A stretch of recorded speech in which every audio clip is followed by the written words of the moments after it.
So if I got square, it's recording, Yep, right? you got okay. it. You have a little timer out there. Yeah, I got it. We're good.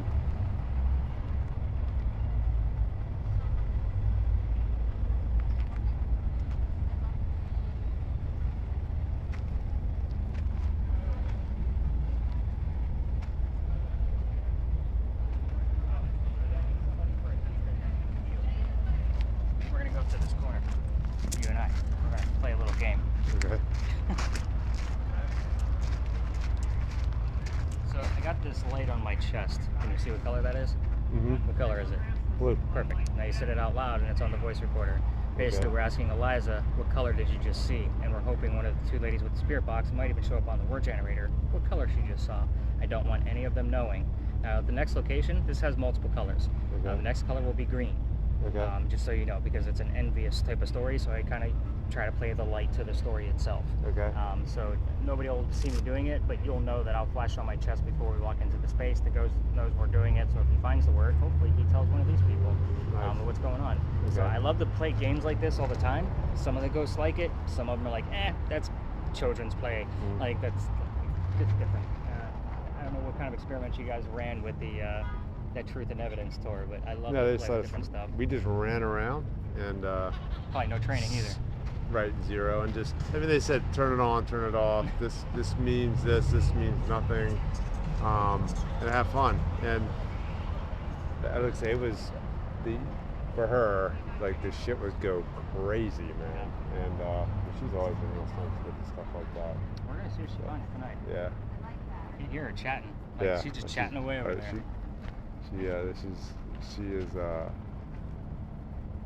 there's no skepticism left in her. We had some experiences that are pretty crazy, and I've witnessed them. The funny thing is, she had like a pendulum or the bras. We were in this house up in Connecticut. We didn't even know it was haunted, right? And then we're in there. I'm like, I see this book. I'm looking, I'm like, shit, they wrote a ghost story about their own house. And Wendy's like, this is the house you saw in this TV show, right? So then, yeah, so it was one of the ones with like Ozzy Osbourne's kid.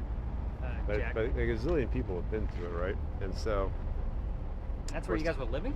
no, we were Oh. staying on vacation. I just Oh. picked it by chance. I'm like, I had no idea. Like, watch it was too expensive. I got this place. But let me tell you something, man. Like the pendulum, like I tipped the pendulum, dead stop. She touched the pendulum, it's going everywhere. You know, So like when I use a radio pendulum, on and off of the radio. I try to communicate to a radio, nothing happens. Like our neighbors, like we're talking in the morning, they didn't know the place was haunted. Like the guy could not keep the door shut. Like he shows, like, look, the fucking door's closed. Like it's closed. yes, we have a place like that And like here. 15 minutes later, the door like opens up again. So yeah. the pendulum that I use, I actually made a little rig for it because it's not me touching it. Mm-hmm. It's got my energy on it, like I'll carry it with me for the day before I actually use it on the investigation, so it has my vibes to it. But I actually made I took like one of those little jewelry necklace holders, and I have like a pendulum board, like it's like one of those. Yeah, that's what epoxy- Wendy uses. Yeah. Yeah, so I have one of those, and it's mounted on the bottom, and the pendulum hangs directly in the center. Okay. So as long as everybody's still and it's on the table, we could see if it moves. Like I normally put like a camera on it, and we've had some movement with it. It's just that's always the way I've done the work with pendulums. Like I don't want to be the guy holding it, so I can be the influencer. I want to Right. make sure it's doing it. It's on its own or in a room all by itself, and we just have the camera. That's cool. Yeah, So- like I say, she'll touch shit, it'll go bananas. I'll touch it or somebody else will touch it, it won't do anything. You know, and it's pretty wild. Or somebody can't get anything to do the thing, Yeah.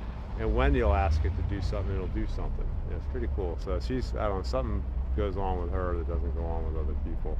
Well, But yeah, this house called the Captain Grant Inn, man. It was, I'll look it and we up. met we're talking to the owners, right? Don's he's like an engineer. He was a total skeptic, and he's like, I've lived in this house long enough. I know what she's talking about. Yeah. I don't know what it is. I'm not trying to take it that far. There's this ancient graveyard behind it, and that place was built in like 1688. Like Wow. a lot of history for stuff to begin to Yeah. show up, right, and stay. Yeah, it's really very I cool. wonder, has she always been hearing impaired? Probably. It's gotten worse as probably in the last 20 years. Okay. She had meningitis really bad, Hmm. and it might be that. I don't know. But that's also going to heighten other senses, Yeah. even a sixth sense. Yeah, probably so. That's how you have. I mean, I have a disability. My wife has a disability. And unfortunately, it isn't like with our senses. So I'm just wondering, just curious, like that was the first question that came to mind, is how much is she gonna pick up? Yeah, she's these things do stuff for her they don't seem to do for anybody else, and I'm guessing she's probably gonna hear a lot, so you might want to stick with her to help her remember all the shit she's getting. Let me follow up with the other two ladies. Okay. Real quick.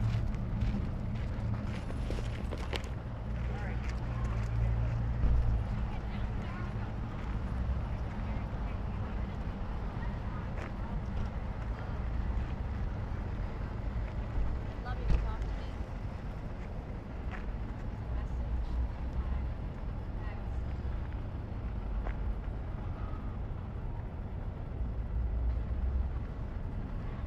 Anything you want to say? Time?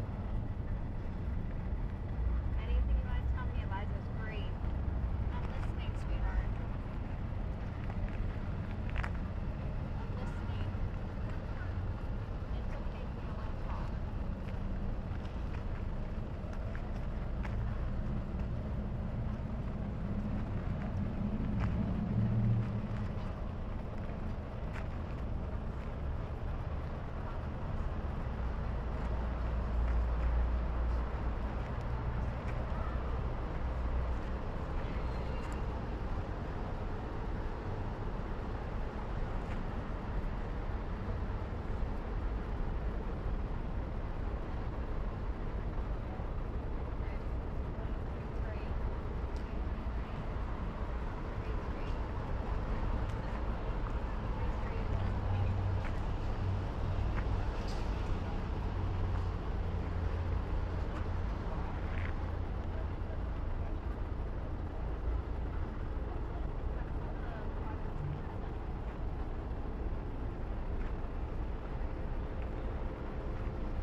You getting good words? Huh? You getting good words? Yeah, I got a lot. I got 1533. I got 3 a couple times, and I got love is crazy. Love is crazy. It's pretty wild. And I got time, message, text. Like if there's really a theme.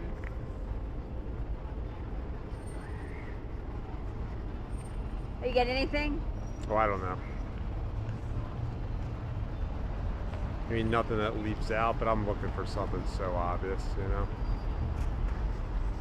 I got the ashes though. Yeah.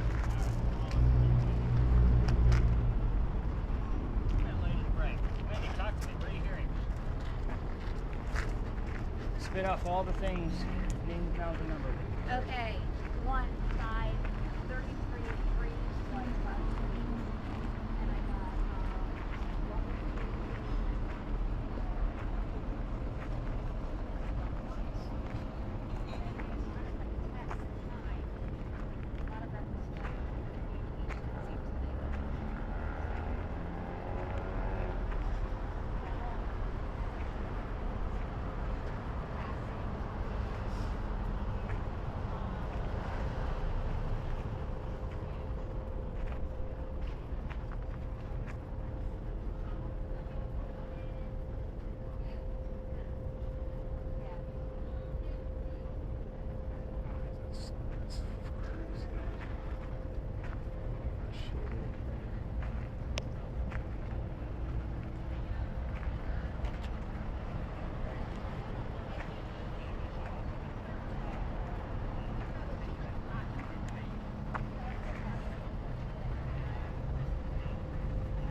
Yeah, fascinating.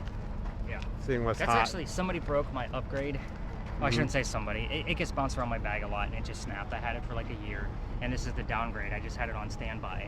The upgrade actually gives you a cold, like a blue dot that'll bounce around the screen to show you the coldest spot in the frame, and then you look for 15+ degree temperature drops out of it. But at least with this one, I can at least give you the center crosshair, and like at least you can move the camera manually if you need to. But yeah, it's fascinating to watch. We've caught like 3 figures walking through here. We've had some really wild shit come out of this guy. It's a holy shit moment when you get it. It would be. It's funny how you just hopefully you're like, oh, you just want something to happen, but it is wild when you see just like the tires, like the truck not warm, the tires still very warm. Look at this, is sensitive enough to pick that up, right? Yeah. Well, Very the nice cool. thing about these is I do send them to YouTube. I watch them on a computer. You guys get to watch them on your TV. Yeah. So. I'm burning up. I'm really hot. You okay? Yeah, just burning up. I feel like I think I'm feeling what happened here. Well, I would stay out of the front of the space then. So go to the back. You got anything new, Isabella? I heard, what is a kid doing here? I heard like injury, fall, it was soggy. And then it repeated it again. It's funny, we were just talking about that. Really?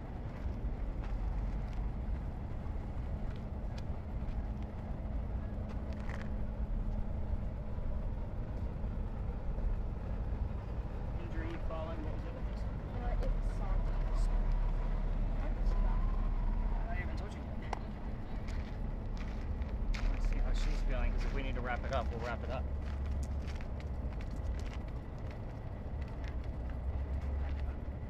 Yeah, it's cool. I just got father. Yeah, it just goes over there. No, I'm smiling. I get that. I've got like where there was like lynching. I've got like I couldn't breathe. I didn't know there was lynching. I couldn't breathe. My neck was my front of my neck. And like sometimes when you're they went through tough things. Everything was we fear the whole time.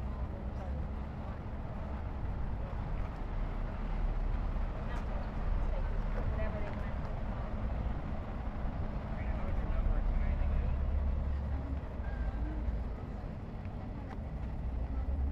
Okay. Take that. And any words?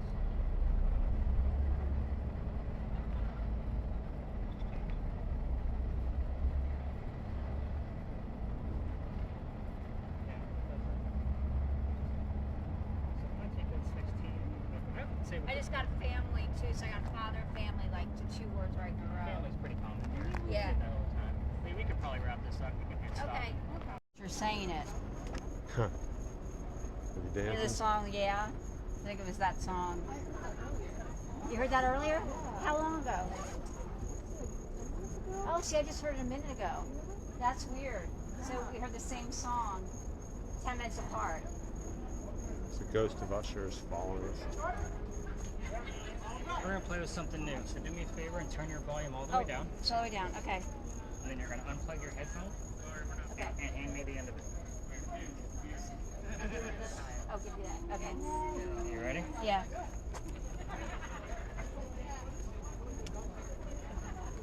Wherever you point this microphone is where you get the most sound. Okay.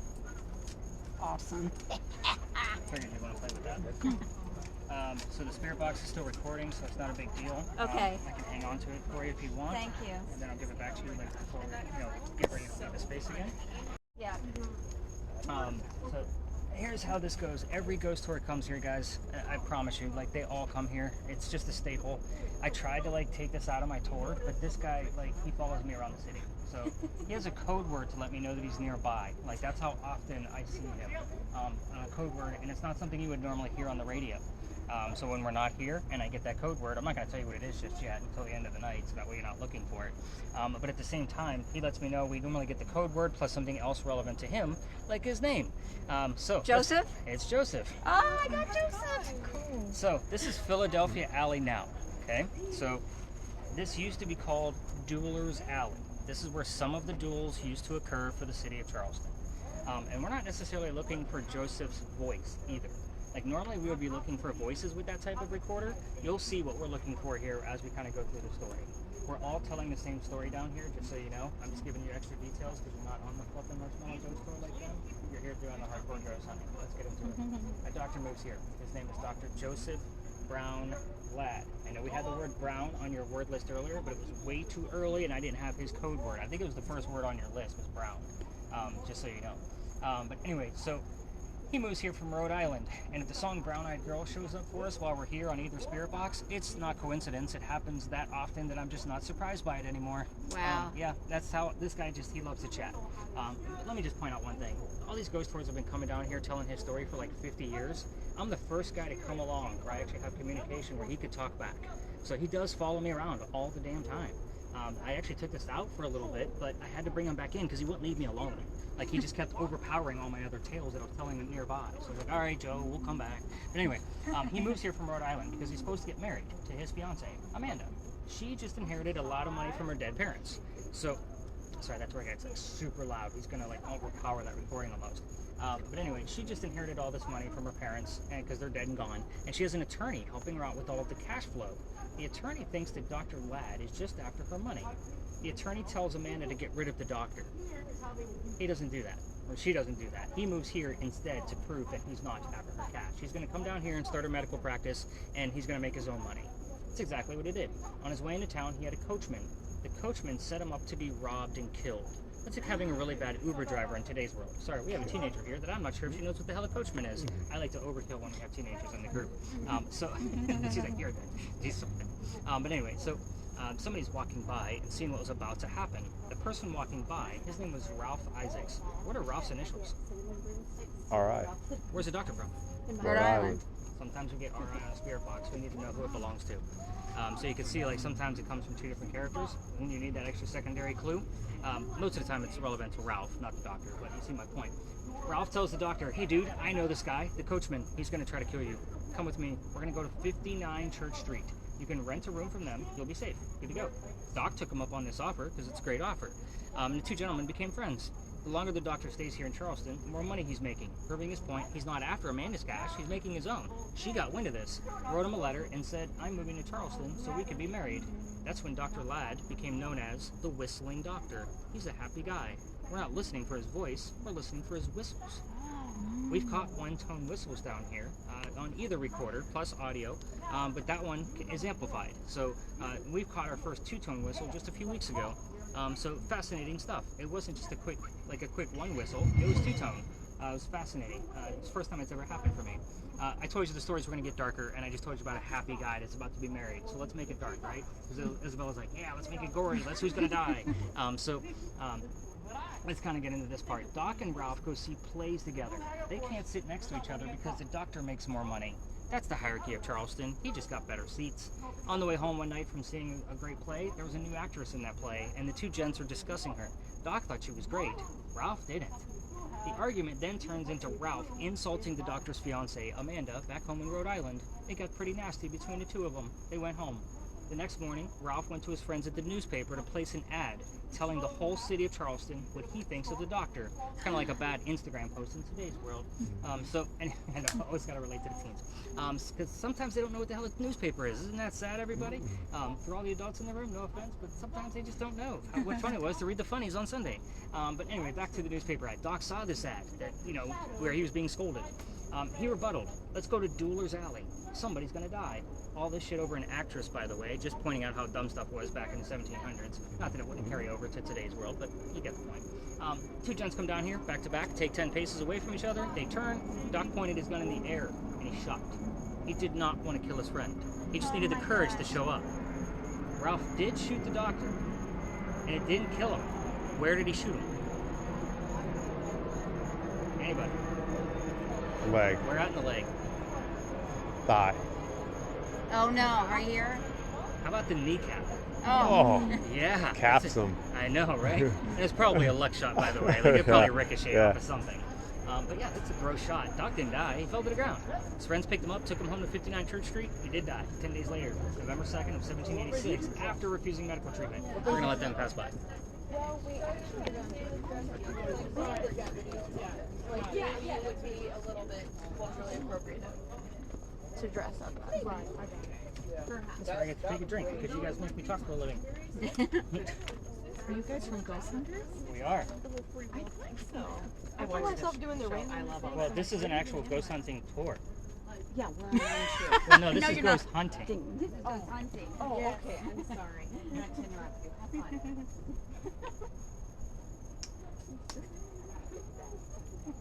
I let you guys do it. I do. I let you guys. 'Cause I don't normally interact with the other tours that way. Like I usually just give like the head nod and just let them move on. Because again, I don't have a whole lot of friends in this industry for a reason. Yeah, but she walked by me like this. Yeah, she was so excited. Like, yeah, we're ghost hunting. Like, this is an experience. You guys go to your stories. Yeah. So, I already told you the doc died 10 days later. And he refused medical treatment. Let me point out a couple of things. It's 1786. Gunshot wounds back then are a lot different than what we know of them today, right? So, he's also a doctor. He probably just thought he had lead poisoning and tried to bleed it out himself. Obviously, he failed because he died. He was 22 years old when this happened. Yeah, and then I get that reaction. I just started giving the age out. So, if you try this on your own, because every ghost tour that comes down here tells you to listen for the whistles with your own ears. We're recording everything, guys. If we're going to get it, it's hopefully going to show up on one of these audios that the three of us have over here. But on the spirit boxes, here's where things get interesting. I can't tell you how many times I get the whistling part of a song and then the word doctor immediately after from a commercial. It happens all the time. I get dozens of them every year, especially when we're directly in the alley itself. But if you try this on your own because you walk all the way through here, because I can't take you all the way through because I got kicked out of here. Yes, we're getting to that, so you guys know how I get my ass in trouble.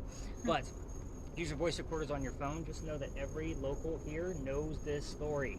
Anybody walking up and down Cumberland or Queen Street, we all throw a whistle down this alleyway. It's just something we do here.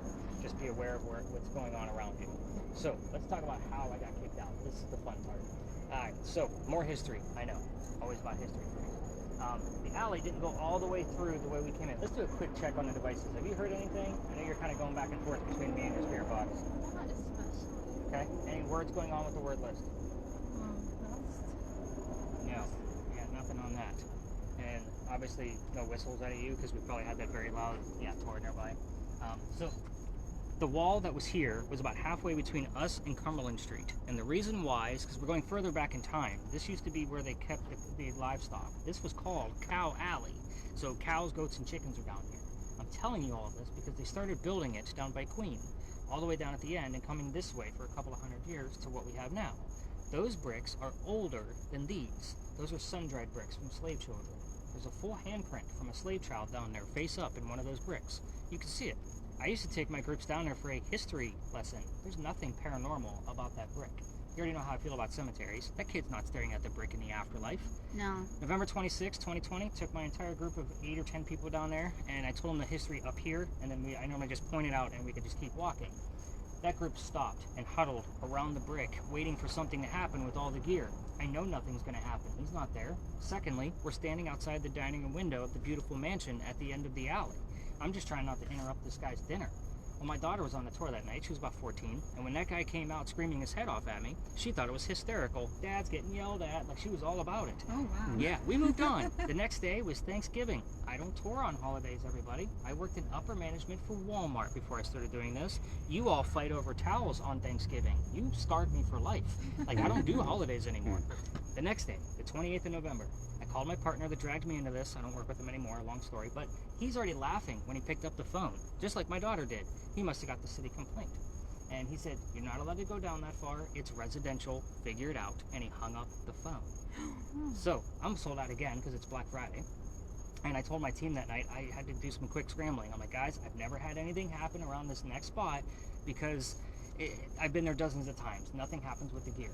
But I'm into vampires, not pirates, right? That was kind of like my whole gist. And they all started laughing. And I said, well, let's kind of get into this a whole different way. So if I tell you I'm going to be discussing pirates next, who do you think we're talking about? Blackbeard. Good job for not saying Jack Sparrow. Yeah, gold star on you. Most people say Jack Sparrow. But somebody heard the name Anne coming out of a spirit box. I didn't tell them we were going to be discussing Anne Bonny, the famous female pirate. So I was like, oh damn, maybe we're gonna get something. I took them around the corner. I told them what I did know. Somebody else heard the number 300. I don't know what it means. I wrote it down. I did the research. That was them. No, close, but no cigar. So we were there November 28th, 2020, and Bonnie's trial for piracy was November 28th of 1720. So we were there on the exact 300th anniversary of her pirate trial. Yeah, right? That's So, amazing. I mean, we had some other cool stuff that happened that night too, but that was probably the most significant. So it really stood out. You guys were all like, oh wow, that's cool and good stuff. I was actually quite pissed off. Let me explain. All of my education is in writing, English, and research. Like, I have a high education in that. The problem for me in pirates is pirate stories were written 100 years after the days of Blackbeard and Anne Bonny. So that way we actually, and it's pirate lore at that point. That way 200 years later, we can have Jack Sparrow. That's why it's romanticized that way. You know, we look at these villains as heroes. But it's a lot of research is what I'm getting at. We are, and by the way, we've been kicked out of the pirate space too. So why am I even telling you all of this? We're literally going to be right next door to it. Just because I stopped taking people there doesn't mean that Anne Bonny stopped haunting the place. It's there because she recognizes it. So it was built in her time of when she got here to Charleston. It's a long story, and I don't always tell it unless we start getting really cool stuff from her. But I'm going to tell you a very short story next. We're going to swap out the camera with Lee when we get over there. And then does anybody at this point want to try out what Wendy's listening to? Do you guys want to try it? I'll try it. Okay, so let's unplug your headset so you can keep it. Okay. I'll take that. It picks up like everything, and your hearing, so it should probably do better. Turn down that volume. I'll find it.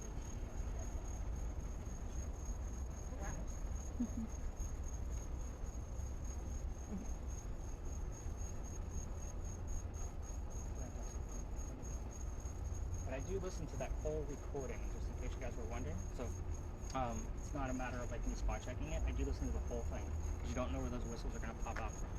So too many pockets on this vest. All right, so plug you back in. Okay. Thank you. Yep.